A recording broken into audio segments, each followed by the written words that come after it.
इसी तरह हमारे पास नेक्स्ट एग्जांपल है रेप्टाइल्स की। तो रेप्टाइल्स में जो लिजर्ड्स हैं, इसके अलावा स्नेक्स वगैरह की एग्जांपल ले सकते हैं रेप्टाइल्स में। तो रेप्टाइल्स क्या करते हैं कि रेप्टाइल्स के अंदर एक्सक्रीटरी प्रोडक्ट यूरिक एसिड होता है। उसकी रीज़न क्या है? क्योंकि रेप्टाइल्स में भी शॉर्टेज ऑफ वाटर होती है, इनके अंदर पानी की मिकदार ज़्यादा नहीं होती, इसलिए ये यूरिक एसिड को अपना एक्सक्रीटरी प्रोडक्ट रखते हैं, क्योंकि यूरिक एसिड को रिमूव करने के लिए थोड़ा पानी यानी 1 ml वाटर चाहिए। इसलिए रेप्टाइल्स का एक्सक्रीटरी प्रोडक्ट भी क्या है? Uric acid. अब अगर एवोल्यूशनरी पॉइंट ऑफ व्यू को देखा जाए तो एवोल्यूशनरी पॉइंट ऑफ व्यू से कहा यह जाता है कि ये 3 चीज़ें हैं जो हमारे पास अमोनोटैली,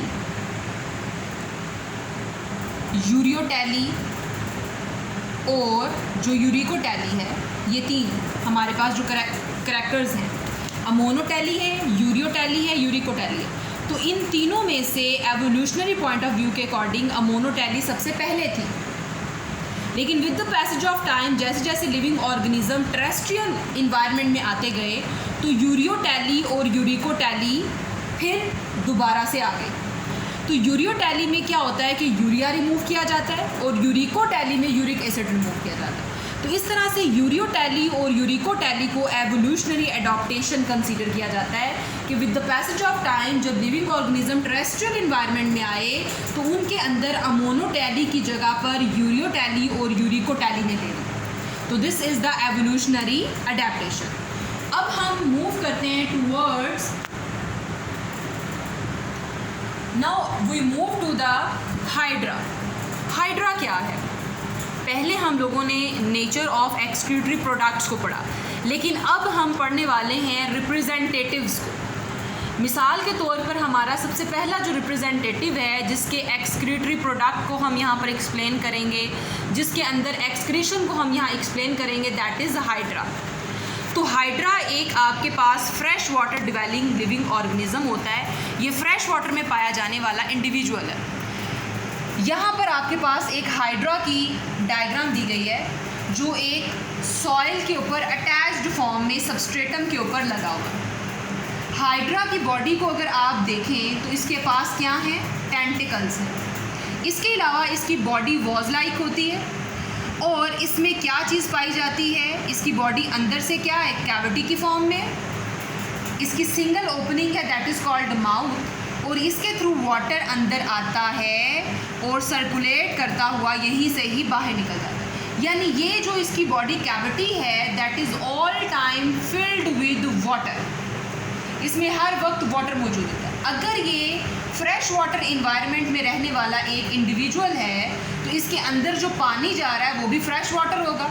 तो इसके अंदर भी फ्रेश वाटर इन्वायरमेंट और बाहर भी फ्रेश वाटर इन्वायरमेंट मौजूद होगा। इसके अलावा इसकी कुछ और करैक्टरिस्टिक्स भी हैं जिनको हम वन बाय वन डिस्कस करते हैं।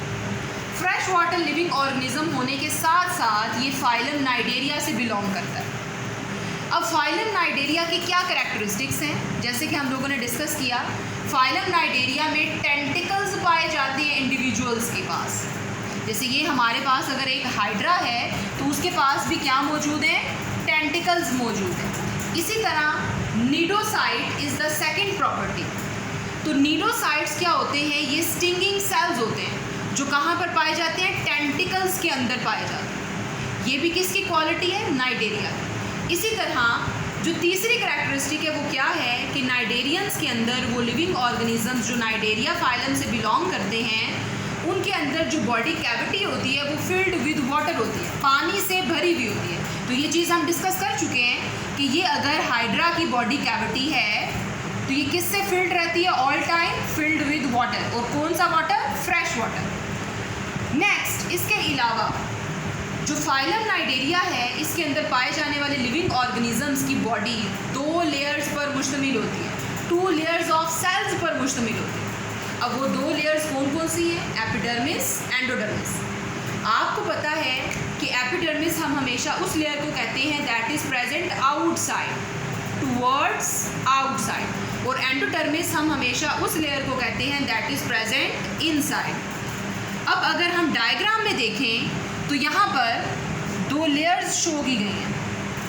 2 layers of the cells show की गई हैं। जो ब्लू इन कलर आपको आउटर लेयर नज़र आ रही है that is epidermis, and black in colour जो इंटरनल लेयर नज़र आ रही है दैट इज़ एंडोडर्मिस। तो इस तरह से हाइड्रा के पास भी 2 लेयर्स ऑफ द सेल्स मौजूद होती हैं। अब होता क्या है कि जो हमारे पास हाइड्रा है जो फाइलम नाइडेरिया से बिलोंग करता है, वो कौन से वाला वेस्ट रिलीज़ करता है अपनी बॉडी से? Nitrogenous waste ammonia. अब इस चीज़ को रिकॉल किया जा सकता है, हमने ये बात पहले भी बताई थी कि हमेशा अमोनिया उन लिविंग ऑर्गेनिजम्स का वेस्ट मटेरियल होता है जो कहाँ पर रहते हैं? Fresh water environment. चूँकि हाइड्रा कहाँ पर पाया जाता है? फ्रेश वाटर इन्वायरमेंट में रहता है, इसलिए इसका नाइट्रोजनस वेस्ट कौन सा है? अमोनिया। और ये इसको कैसे रिलीज़ करते हैं? ये अमोनिया को रिलीज़ करते हैं बाय सिंपल डिफ्यूजन। क्यों इनको सिंपल डिफ्यूजन से रिलीज़ करते हैं? Because they don't have excretory structures. इनके पास कोई एक्सक्रीटरी स्ट्रक्चर नहीं होता।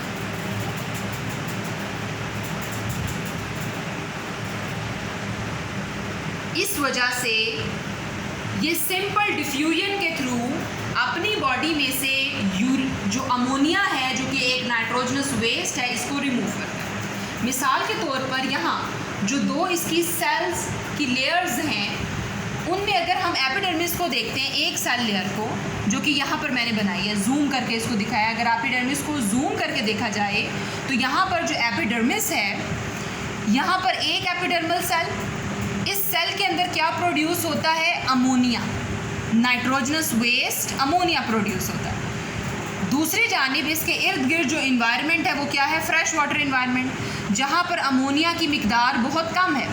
सेल के अंदर अमोनिया की मिकदार बहुत ज़्यादा है और फ्रेश वाटर के अंदर अमोनिया की मिकदार बहुत कम है। तो क्या होगा? Bye means of the simple diffusion ammonia यहाँ से रिलीज़ होकर into the fresh water move कर जाए। यही चीज़ अगर हम यहाँ पर देखें तो हमें क्या चीज़ नज़र आएगी कि यहाँ सेल्स में से जो अमोनिया है वो रिलीज़ हो जाएगा इनटू द इन्वायरमेंट। अब यहाँ पर आपकी बुक में एक जो टर्मिनोलॉजी यूज़ हुई है आइसोऑस्मोटिक। बेटा आइसोऑस्मोटिक बिल्कुल वैसे ही है जैसे आइसोटोनिक था। तो आइसोऑस्मोटिक में भी क्या होता है कि एक इन्वायरमेंट जब दूसरे इन्वायरमेंट के बिल्कुल एक बराबर हो जाता है अपनी सॉल्यूट की कंसंट्रेशन के हिसाब से, तो उसे हम क्या कहते हैं? आइसोऑस्मोटिक। मिसाल के तौर पर जो बॉडी कैविटी के अंदर ये जो वाटर है वो भी क्या है? Fresh water. दूसरी जानिब वो वाटर जो बाहर मौजूद है वो भी क्या है? Fresh water. तो ये दोनों एक दूसरे के हिसाब से क्या हो गए? आइसोऑस्मोटिक।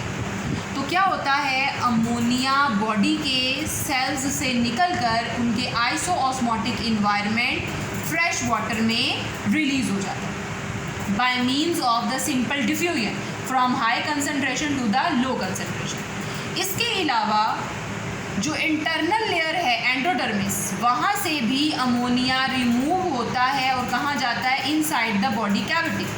यहाँ पर भी अमोनिया रिमूव किया जाता है by means of the simple diffusion. यहाँ से वाटर इस अमोनिया को लेगा और आउटसाइड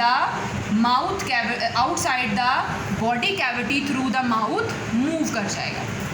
तो अभी हमने बात कैसे की कि किस तरह से अमोनिया यहाँ से रिलीज़ हो रहा है कि 2 लेयर्स ऑफ द सेल्स हैं। जो आउटर लेयर है that is called the epidermis. तो वहाँ से जो अमोनिया है वो रिलीज़ हो जाएगा into the direct environment that is fresh water. दूसरी जानिब जो एंडोडर्मिस है वहाँ से भी अमोनिया रिमूव होगा, लेकिन कहाँ जाएगा? अंदर बॉडी कैविटी में। और वहाँ से कैसे निकलेगा? Through the mouth. यहाँ पर जो टर्मिनोलॉजी आइसोऑस्मोटिक बोली गई थी उसको मैं रिपीट कर रही हूँ। इसकी बॉडी कैविटी में भी वही वाटर है जो बाहर है, इसलिए ये दोनों क्या हैं? आपस में आइसोऑस्मोटिक। तो आइसोऑस्मोटिक इन्वायरमेंट में जो अमोनिया है उसको रिलीज़ कर दिया जाता है by means of the simple diffusion.